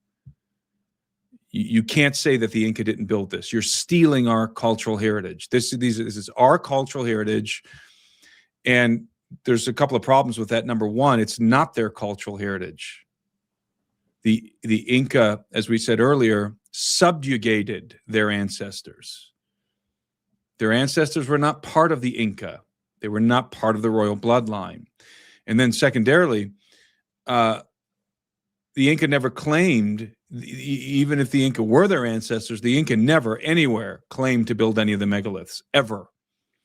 And in Machu Picchu, when you go up to Machu Picchu, you'll notice, first of all, most of what you see is archaeological reconstruction, but you can see old photos from Hiram Bingham of Machu Picchu when it was first discovered. You see photos when it was covered with vegetation, and then you'll see photos after they cleared the vegetation. And what you have are essentially the megalithic foundations. That's what you have, because at Machu Picchu, the foundations are megalithic. And then you have some Inca refortification and reconstruction, and then you have the majority of which is archaeological reconstruction. And this is important because the name of Machu Picchu reveals the mind of the Inca when they discovered it. And the name of the Quechua name is Ijampu. And Ijampu means the abode of the gods, or the dwelling of the gods. This is precisely what the Inca would have thought when they came upon these megalithic ruins, or the walls of Sacsayhuaman, for that matter, or Ollantaytambo. This was built by the gods. We are the offspring of the gods, or they believe that they're children of the sun, the offspring of the gods. Therefore, this is our heritage, and we will rebuild and re-inhabit these places, these sacred places. And that's precisely what they did. And they tried to match the style of their antecedents. And they had varying degrees of success with this. You can clearly see, for example, at Ollantaytambo, where the Inca rebuilt, and they were attempting to match the style, the Cyclopean style, but it wasn't as polished, and the stones weren't as large. It was approximating the Cyclopean style. And this is apparent all over Peru. The Inca rebuilt, and they built on the foundations of those who came before them. And I mentioned earlier that Anselm P. Rambla, when he did excavations at the walls of Sacsayhuaman, he dug down to the foundations of those walls, and he found artifacts at the foundations. But you know what he didn't find? Inca artifacts. The only thing he found were pre-Inca artifacts, which is very strong indication that the Inca didn't build those walls, that those walls were standing before Manco Capac came to Cusco and established the Inca Empire, the kingdom of the Inca in Cusco. And this is, again, something that we can say on a radio program or over here in the United States, but in Peru, they're very, very serious about contending with this narrative. I was at Machu Picchu last year, and or a couple of years ago, and I was standing at Machu Picchu with a group that I was guiding, and I was pointing out how at the top of Machu Picchu you have all these Quechua names are jumbled in my brain. What's it called? The carved stone at the top. That's the hitching post of the sun. It's like the sundial. Mm-hmm. I can't think of the Quechua name, but there's it's a sundial. The Inti something. Yeah, right. It's it'll come to me. All these Quechua words are just they're my brain just has them all mixed together. They don't. I think it's called. Well, and getting to the sundial now, they only have like a 30-minute window, and they close it. Yeah, they close it for part of the day. Yeah. Yeah. And in fact, it was closed. And that's what I was telling the group. I was pointing up there and saying, we didn't get a chance to go up there and look at this. But that sundial up there, I've seen some. I saw a couple years ago, there was some story in mainstream news. There was a couple of stories I saw that a very, very similar stone sundial was found in Turkey. And it popped up in the news and then it disappeared. And I was mentioning that to them. I said, Oh, I you don't got know. in trouble, didn't you? You got in I said, I don't know if this is true. I haven't seen it myself, but I remember reading some articles and I saw pictures of this thing. And it was the same kind of stone sundial, a little bit different, but clearly like the same kind of mechanism in Turkey. And I said, if that's true, then we're looking at a global civilization from the deep past that built this, not the Inca. And as I'm talking, did you get kicked off the mountain? Yeah, as I'm talking, this official came up and he started yelling at me. Yeah, and he literally was yelling at me, and he was saying, "You can't say that. You can't say that. Who are you? What gives you the right to say that? Who are you? Are you licensed? Are you a licensed guide? Who are you?" And I said, "No, these are my friends. I mean, they were on my tour, which was not just at Machu Picchu, but all over Peru." I just said, "No, these are my friends. This is my group. We came together, and I'm just telling them what my opinion is here, and I can say whatever I want." He said, "No, you can't. You can't say that here." And he got his walkie-talkie, and he called down to the main control center there at Machu Picchu, and he told them that I'm engaged in a legal activity, and he needs the security to come and throw us out. Yep. And I looked at him and I said, and I was speaking Spanish to him. I said, "What is this, North Korea? I'm not allowed to have an opinion. I'm only allowed to have your opinion." And we were arguing for a little bit, and we decided, we were at the end of the tour of our tour of Machu Picchu anyway. And so I said, "Hey, let's leave, because they're going to kick us out. And if they kick us out, they can ban us like for life. Right? So let's just get out of here." So we started to head back down the trail, and this guy was following us on his walkie-talkie, and he was trying to get security to come, and the security came, and they didn't really harass us. They just let us go. But that tells you how, because the reason why they let us go is because I had with my team, my friend Andres Hadasme, who lives in Cusco, he's a Chilean archaeoastronomer. He had a couple of guys with us that were old. They were some of the old timers who were guides up in Machu Picchu for years, for decades, and they knew everybody, and they talked us out of it. But they even were telling us, "Hey, we need to leave now. This is serious. They're going to kick us out. They're going to ban us from Machu Picchu. We could be in big trouble. Let's get out of here." All I did was point out that the Intihuatana, I think it's called, the Intihuatana up there, which that's Quechua for the hitching post of the sun, that it appears that maybe there was another one found in Turkey. That's all I said. I remember looking at the two pictures side by side, and they were eerily similar. I'm gonna pull this up really quick and get your comments. We're talking about Machu Picchu right now, and this is a perfect example of what Timothy is talking about. Now, this is the courtyard. This is Machu Picchu from below. This is the 3-window spot of the courtyard at the top of Machu Picchu. Now, and what's unique about this, and if you just look at this picture, you can see the Inca construction to the right. Okay, see that wall right there to the right? That's Inca. And then this megalithic section in the middle, which are ginormous carved blocks. They are huge. And I will say, absolutely beautiful. And when you're standing on the other side of the 3 windows looking out over the valley, they're focused on stuff ancient, I don't know what was out there for them to look through the windows, if that's what they were doing. It could be astronomical too as well. It's astrological. Yeah, astrological. So, but when you look below these megalithic stones, you can see the Inca construction, which is clear, and the terracing and all of that. The megalithic part up above, that was there when the Inca got there.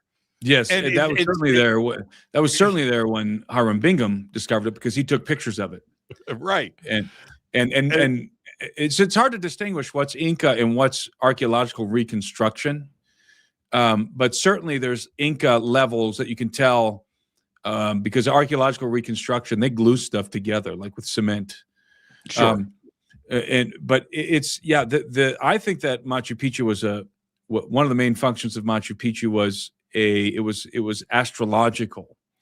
And you'll notice at Machu Picchu, when you're walking through that near the end, if you're starting up, if you go up high and you walk the loop, near the end of the loop, there's a series of rooms, and there are these mirror pools on the ground, carved into the stone, carved into the bedrock. And those mirror pools are, and this is even acknowledged, I think, finally, by archaeologists out there. Those mirror pools are for taking extremely precise positionings of the stars. And there's a phenomenon that happens, and I'm trying to remember the technical term for this, but when the star is at its zenith over the pool, there's a flash of light around the rim of the pool, and the pool has water in it. And so the astrologers would sit there, and that's how they would map the positions of these stars very, very accurately. They would have these reflection pools. And what's amazing is that these things are all over the world. I saw these reflective pools on the island of Sardinia, which had over 30,000 megalithic towers on it at one time. And in the ruins of one of these sites with the megalithic Nuragi towers, they had these little circular rooms, and these and they were in a state of ruination. But as you're walking through this complex, the guides tell you that these were like the huts where the chiefs would get together and blah, blah, blah. But that's not what they were. You could tell they were astrological because they had the mirror pools in them, just like at Machu Picchu. In fact, I was there with Anselm P. Rambla, and we were both remarking at how similar those pools were. And these had like a bench around the end. So you have the astronomer sitting there, and they would have these things exactly positioned so that you get the zenith of particular stars, and it would flash in the pool.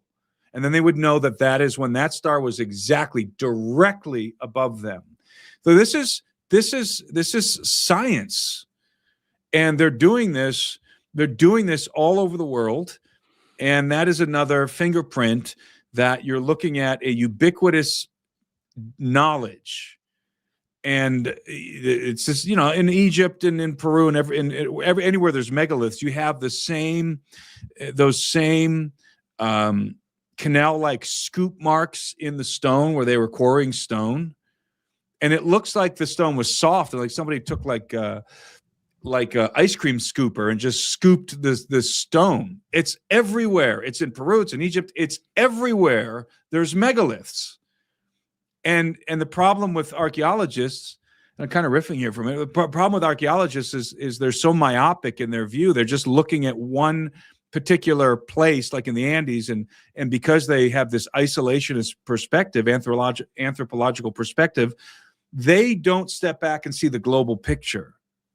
And it's apparent, it's so obvious that there was a civilization that was using maybe the same civilization, maybe different civilizations that were using the same technology in the distant past, in the antediluvian world, and that civilization was obliterated from the face of the earth. And that every culture... There's a spot, I'm interrupting your riffing, by the way. Good improv. Good improv. That's what Eddie Van Halen did really well, which you just did right. There's a spot when you go down below Machu Picchu. I know the spot, what I'm about to mention. There's a spot where you can look up, and all of these windows align all the way up to the top of Machu Picchu. And you stand and you look, And it's the craziest thing. So anyway, you're looking, boom, boom, boom, boom, boom. And the last window is in a wall, right? And it's at the top to the sky, right? So the last window you see blue. Mm-hmm. Now I'm standing down and I don't care what the anthropologists want to say or the archaeologists want to say. That is looking at a star. That is an alignment through multiple windows. The engineering and the preciseness of this up the side of a mountain, multiple terraces and levels through all of these windows, all align, and you look through them, and the last one, and it's pretty steep angle, is pointing at the sky. So what was the purpose of that? Well, it was astronomical for sure. I think that it was lining up to a planet, maybe the moon, maybe a star. I don't know, but it's on purpose. No question about it. I'm thoroughly convinced that Machu Picchu, one of the primary functions of Machu Picchu was an observatory, and it was astrological, and that can be said of probably most of the megalithic structures around the world. And I believe that they were calculating, why they were so obsessed with the stars, is because they were calculating the cycle of cataclysm. I mean, what's more important than that, right? If you have cyclic cataclysm that befalls like clockwork, civilization ending cataclysm, what is more important than knowing when that's going to come, when the next cataclysmic event is coming that can end your civilization? And that's one of the main reasons why the ancients were so obsessed with the stars. And this knowledge was known to the ancient Egyptians, but they had lost a lot of it. They had fragments of the knowledge, and they knew that the civilizations that had preceded them, that their antecedents were much more remarkable than they were. And that's the ubiquitous testimony of the ancient world, that the antecedents, that the antediluvian world, that civilization that is lost, was much more remarkable in every way. How do you think, I'm going to pull this image back up. When you look at these stones here, especially the row of the foundation stones at the bottom, we're talking about 50-ton stones, 100-ton stones, 150, it may be more. How are they moved? Now, and before you answer that, because I know you've thought about this a lot, so much has been mentioned about Aswan and the obelisk and the stones above the king's chamber, and yes, the Asarian, those are ginormous granite blocks, right? And you look at the obelisk, and nobody knows how these things were moved. Okay, now, did you know that the obelisk that is in New York City behind the Met, and I've seen it, I'm sure you have too, it's incredible, that was brought to New York by William Vanderbilt, okay, in 1880. And everybody was getting obelisk, right? Rome got a right, London got one on the Thames, and Paris got one, the French got one. So they were all going down to Egypt and grabbing obelisk for their hometown, right? So Vanderbilt was like, okay, I want an obelisk. So he hires a crew. They go to eat, and this is what they did. They took one of the obelisks in Alexandria. That was a Ramses, the first obelisk. But that's neither here nor there. The thing was big, 60 foot tall. And, a lot of tons. They couldn't move it. Couldn't do it, but they eventually did. They got it down, and how it was transported up the Nile, I don't know. But this is what Vanderbilt had to do, and he struggled to do it. He bought a freighter. He bought a ginormous steel ship that was used for postal shipping. Okay? Ginormous. He parks that thing in Alexandria. He had to cut a hole in the hull of the ship in the front. They tip it over. They're rolling it on cannonballs, by the way. Yeah. and they roll it. They cut a hole in the ship, and they roll it into the freighter, weld it shut, and then take off for New York. When they get to New York, they couldn't move it. They towed it through New York City with a train, a locomotive, and they built train tracks. And this locomotive pulled the obelisk. Are you ready? 1 city block per day. Wow. Per day. Wow. With a steam locomotive on train tracks. Do you remember how many tons? More. It's the one generally behind it. It's 60 foot tall. I don't know. It's probably 500 tons. Yeah. It's Wow. pretty massive. But yeah. So tell me how the ancient, if we had to cut a hole in a freighter, right, tow it through New York with a train, a city block per day, and there's plenty of photographs and stuff, and you can go and look. When they were in Alexandria, and we'll go back to Machu Picchu in a second. When they were in Alexandria, this whole engineering crew that Vanderbilt hired, there was no trees in Egypt. There's no wood, right? There isn't. It doesn't exist in Egypt. So they had to bring in all of this timber to build this structure around the obelisk where they're going to tilt it, right? This big monstrosity, modern technology. They're going to tilt it back and rest it down. It crushed the wood. The obelisk dropped. It didn't break. The friggin' thing didn't break, but it tumbled and crushed all the wood. But yet the Egyptians had it all figured out with no wood. Just how. So back to Machu Picchu. I'm fascinated with this subject.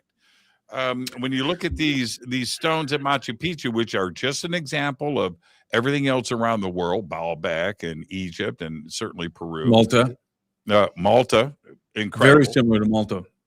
So how were these stones moved?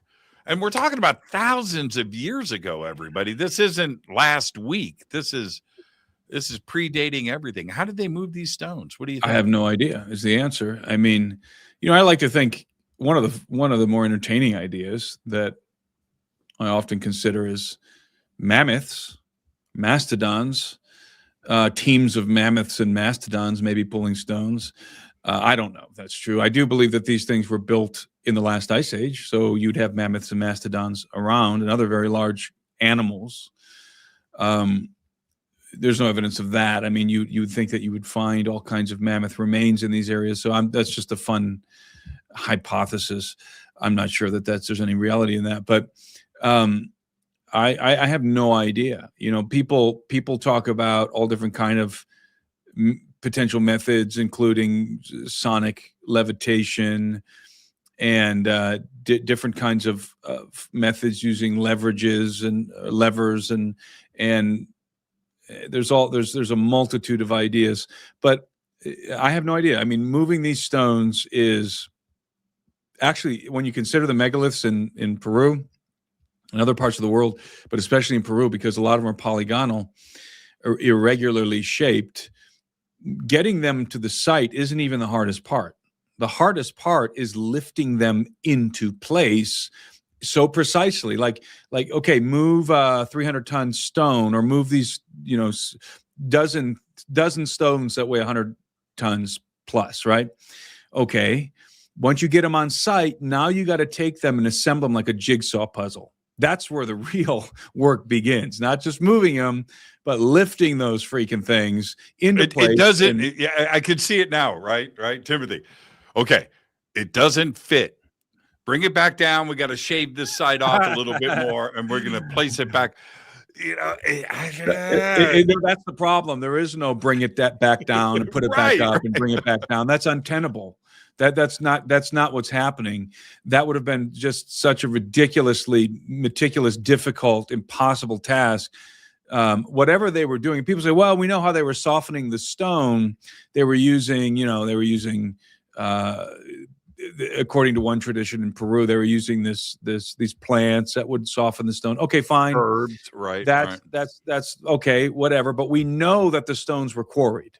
We know they were quarried because we see the quarry. Now, there is a possibility, and you can tell that some stones were quarried like rectangular pieces were cut out, right? But there is a possibility that the stone was softened and scooped out and then carried to location, and then it was more like cement when they worked with it, not big blocks of stone.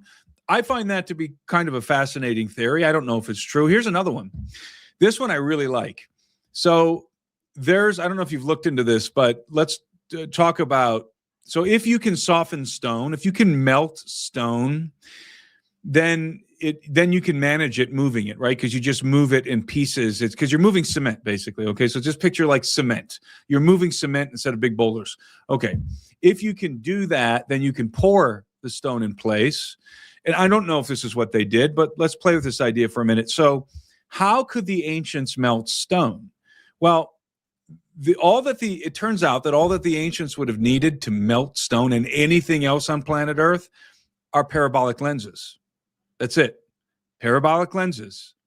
If you had a series of parabolic lenses, polished metal, bronze, brass, gold, silver, and you could make a parabolic lens, then you could direct sunlight, and it would take some mastery.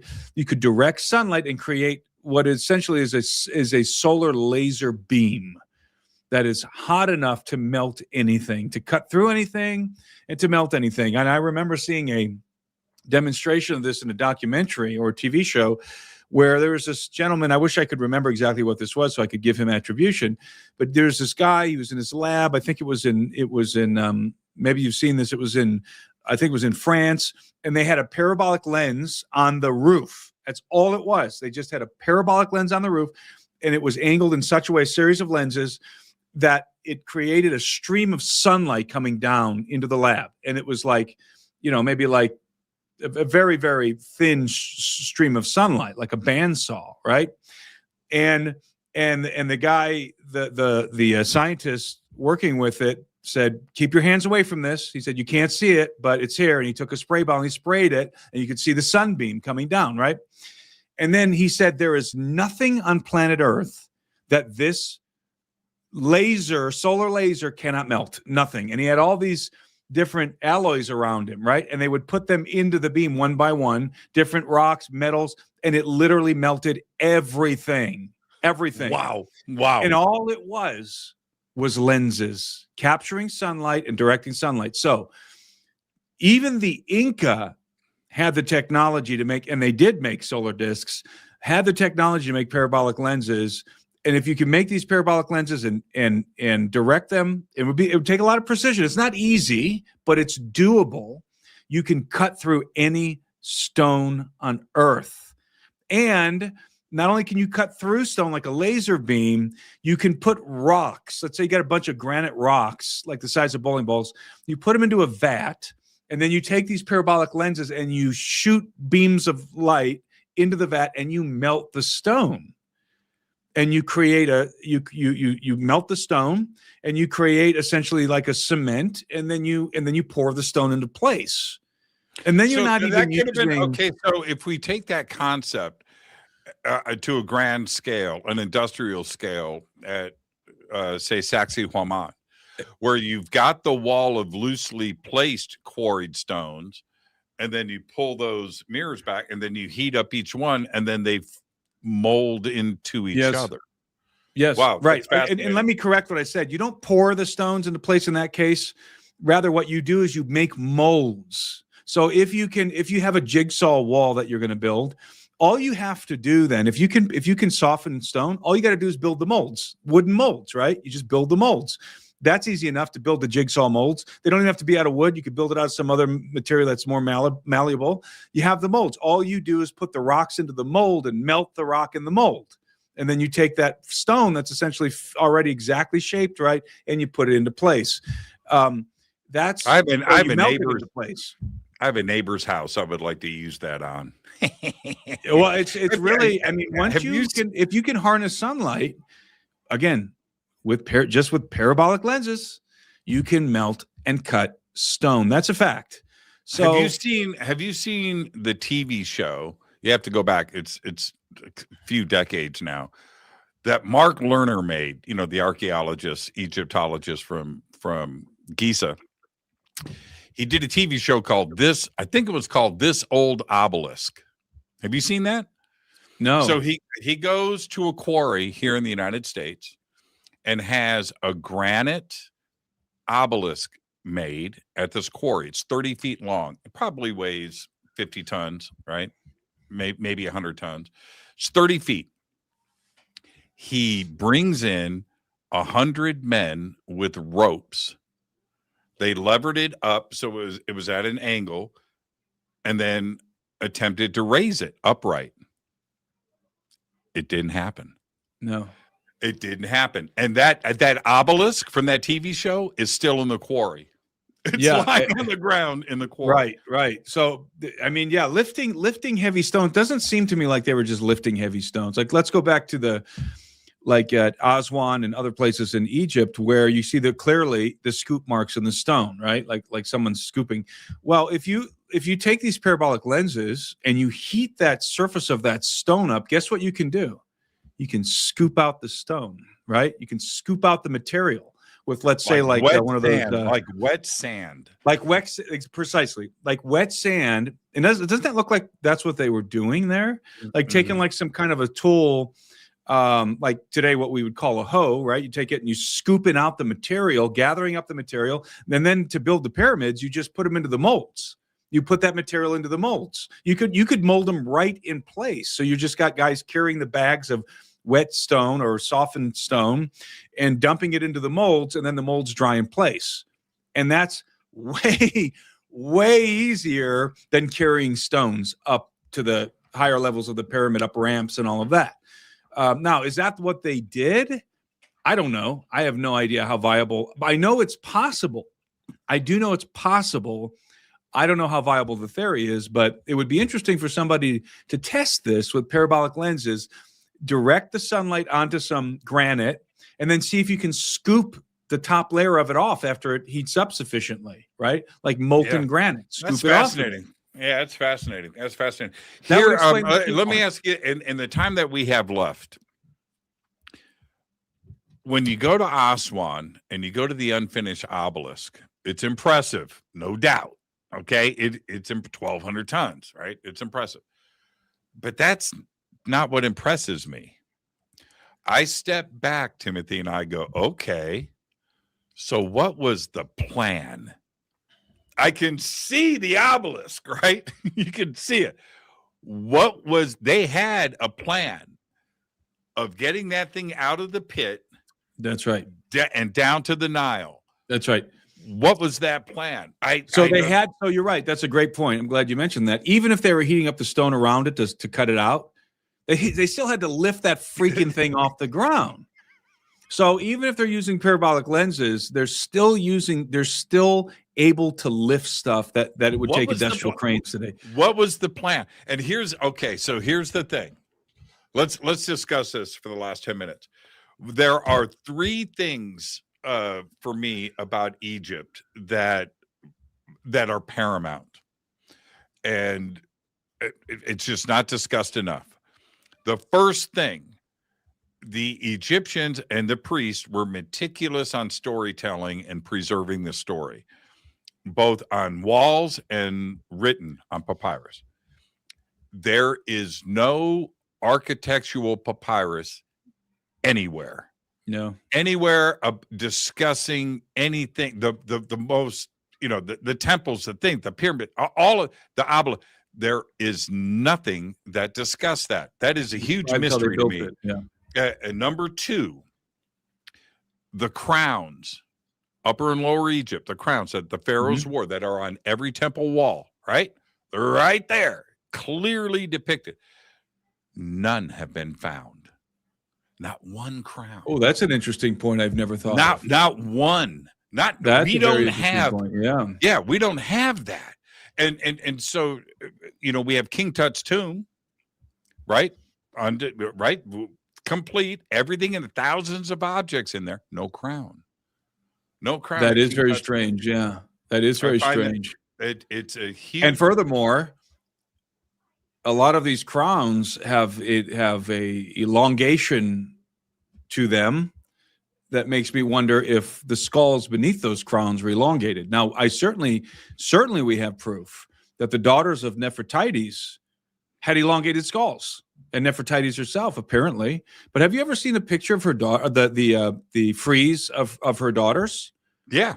The daughters every of single Nefertiti? one of them has got a head. And not only, they don't just have a like just a little bit of elongated skulls. They have gigantic domes. Skulls. I mean, they are gigantic elongated skulls. And there's reason to believe that perhaps Akhenaten also had an elongated skull, but certainly the daughters of Nefertiti Did you say domes? Did you say domes? Yeah, I did. So I mean, they're just enormous, right? And that makes you wonder. It really does, and this is kind of throwing a curveball into the conversation, but it really does make me wonder if there is a subspecies of Homo sapien with larger cranial capacity and more powerful brains. And you could extrapolate all kinds of stuff. If you have more brain mass, and that brain mass correlates to a higher functioning intellect, and perhaps, I mean, I'm just shooting in the dark here, but perhaps something like telekinesis, who knows? You're throwing in a wild card into all of this, because the elongated skull situation is all over the world. And it seems to be related to the noble class, certainly in Peru. The nobility had the elongated skulls. Yes, much of it is cranial deformation and headboarding and all of that, but not all of it. I firmly believe that there is a genetic line, a bloodline from which some of these rulers were descended that manifests in the elongation of the skull, not from headboarding, not from cranial deformation, but a naturally larger cranium with a larger brain mass. And if that's true, then that would kind of answer a lot of questions. At least it would suggest that there were people who were operating with much higher intellect. I think that's why they did I think that's why they did the boarding. I thought about this a lot, that the boarding was done to recreate the appearance of the noble and the royalty, to emulate it. Yeah, to emulate it. When you look at Akhenaten, Tutmosis IV, Akhenaten, when you look at his family stuff that you're referring to, Timothy, it's very clearly depicted there. And the priest and those that did all of those hieroglyphs and stuff on the temple walls and on papyrus were very precise on how they were respecting the pharaoh. The pharaoh, all pharaohs were gods, and you didn't step. They had a very, very defined way of doing their artwork for 3,000 years. I mean, this was and why, the pharaohs could have worn circlets around their brow, like a lot of kings did, but no, they were wearing, in every case, they're wearing headgear that is giving the illusion that their heads are very large, right? That is accentuating the cranium. Nefertiti in this one shot that you're talking, in this one piece of art that you're referring to, frieze, she's sitting at the throne, and her kids, she's got like 2 kids on her lap. Akhenaten sitting in front of her. He's got 2 kids, and there's like 3 kids playing on the ground, right? All of them have elongated skulls. Yeah, that's right. That's right. And I'm not saying that all Egyptian pharaohs had elongated skulls. We know that that's not the case with Tutankhamun and some of the others that have been discovered. They have normal skulls. But the idea is that the pharaohs were attempting to emulate something. Like we are part of that group. We're descended from those guys. Mm-hmm, and is it possible that those guys that they're all emulating had genetically had a genetic elongation of the skull that was representative, that was a distinguishing trademark, let's say, of a subspecies of Homo sapien, of a divergent species of Homo sapien. Of course, this came out years ago. I don't know if you remember, but years ago, probably back in 20 2012, 2013, there was a woman named Karen Hudays. I think it was Hudays, who was she worked at the World Bank. She was a whistleblower at the World Bank, and she started going around saying that she found out that species existed and still exists today, and that they're running the banking system. And she called them Homo capensis. Do you remember that? She called them Homo capensis, and she said the Vatican was hiding Homo capensis. Now, I don't know that I believe all of that, but it's certainly intriguing. And I've studied this up close, and I know we're running out of time. I've studied this up close and personal with the Paracas people, the Paracas culture in Peru. And they were bizarre. They were not like us, the Paracas people. And everyone thinks that the elongated skulls are real big. No, these people are like gnomes with gigantic heads. That's what they are. They're really small. They're like 4 feet tall, gigantic heads, gigantic eye sockets, 25% bigger. Their eyes are 25% bigger than ours. And they're living under the ground. They're subterranean.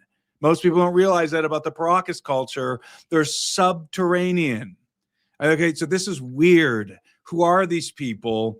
Are we looking at some kind of a subspecies of Homo sapien here? Have you ever seen Waiki? The mummy? alien mummy? Yeah. The alien mummy. In Peru? I've seen pictures. I've never seen up close. That's the infant with the I showed gigantic. you. That's right. I showed you pictures, and I think I showed you a video that I shot. Waiki, what's unique about Waiki is that the anthropologist that discovered him during that archaeological dig now is the caretaker of that mummy. He took the Peruvian government to court and won, right? So he has Waiki in a little museum in this town. But anyway, what's unique is Waiki has adult molars. Yes. And these giant eyes. Now, the elongated skull, he's 2 years old, right? And so, and he's also got a wrong rib count too, as well. He's got 10 ribs. Yes, that's right. Yeah. Have you seen the mummy has Brian ever taken you to the mummy in at the University of San Marcos? No, I didn't go with Brian, but I saw this on one of his videos, and then I went on a when I was in Peru, I decided to go to that university, and I'm telling you, this is the most freaky mummy I've ever seen in my life, because the whole thing is there. It's extremely well preserved. The elongation of this skull is enormous.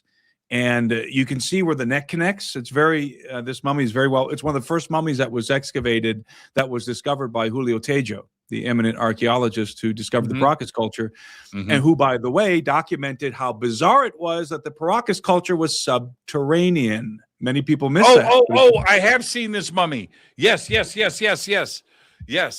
have seen the University of San Marcos in Lima. Yeah.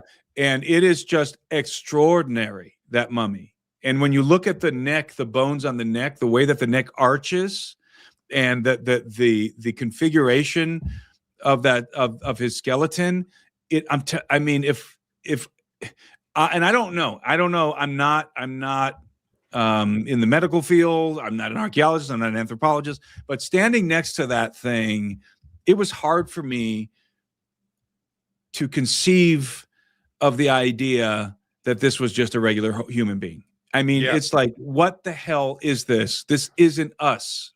The spinal cord where it meets the skull is not in the jaw area. It's behind. It's in the back. And when you see it in person, and it's the same thing with Waiki.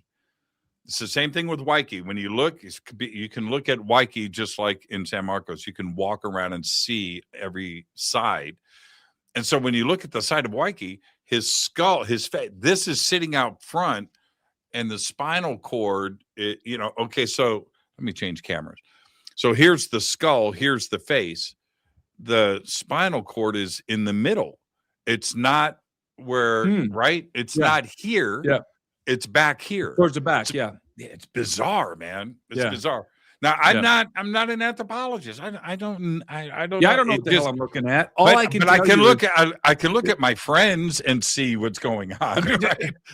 Okay, so this is the best way to think about this. Just imagine, because that dude's got that guy's got his skin on, that mummy, right? He's got skin on his, which is very rare.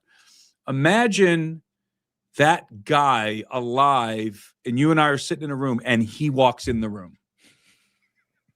Are we just going to be like, oh, that guy's got, it's kind of weird. He's got a little bit of a big head. No, we're going to look at him and think, what the hell is this? That's another right? species. Yeah. Yeah, like this isn't us. Like, what is this thing? What is this?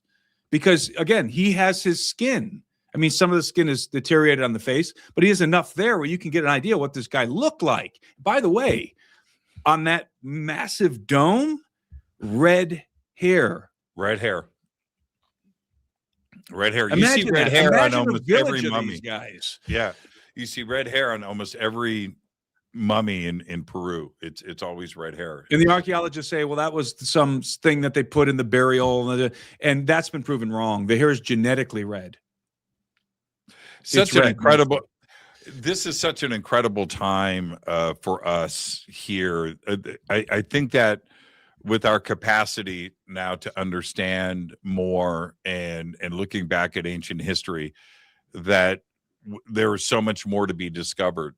People don't realize that the discoveries like Machu Picchu, that's a modern discovery. Egypt, everything in Egypt is modern. Right. That is a modern take on all of Egypt. Was buried in sand until Napoleon got there. That's right. All right. Forgotten language, forgotten culture, knew nothing. They had to dig the Sphinx out. They had to dig the country out. Yeah. And so and it's the same thing with Peru and there's just so much more to be discovered. And this is why I'm just very excited. And I love the future. I love ET and Contact and what's going on. But it's also our distant past, too, as well, and getting in ancient history. It's fascinating to me. And I just thank you for all of your hard work, Timothy, seriously. Well, thanks again, Jimmy, for having me on. It's always fun talking to you. You're the best, man. Timothy, where can everybody chase down your work? I've got a YouTube channel, Timothy Alberino. My handle is always Timothy Alberino everywhere. I'm on Instagram. I'm on X. I have a members community, the alberinoanalysis.com. And by the way, that's where I've been mentioning. I have films that I put together where I talk a lot about the things that we were talking about today. And those films right now are in my members community. You can see those films in my members community if anybody wants to see those. And that's the alberinoanalysis.com. You're the absolute best, my friend. You're the absolute best. I look forward to not only hanging out with you again, but having you back on the show. And let's see if we can get 2026 to line up, and let's go walk around Cusco together. You're the best. Let's do it. Timothy Alberino, everybody. Thank you, Timothy. Thank you. See you soon. Timothy Alberino. Now, his links are below over at our website and throughout social media. Timothy is the absolute very best. We've got a great week coming up here on Fade to Black. We've got 4 shows back to back, and I'll see everybody right here tomorrow night. Until then, all I've got is go back Lee Tappy. Fade to Black is produced by Hilton J. Palm, Renee Newman, and Michelle Freed. Special thanks to Bill, John, Dex, Jessica, Dennis, and Kevin. Webmaster is Drew the Geek. Music by Doug Aldrich. Intro, Space Boy. Fade to Black is produced by KJCR for the Game Changer Network. This broadcast is owned and copyrighted 2024 by Fade to Black and the Game Changer Network, Inc. It cannot be rebroadcast, downloaded, copied, or used anywhere in the known universe without written permission from Fade to Black or the Game Changer Network. I'm your host, Jimmy Church. Go back, Lee Tappy.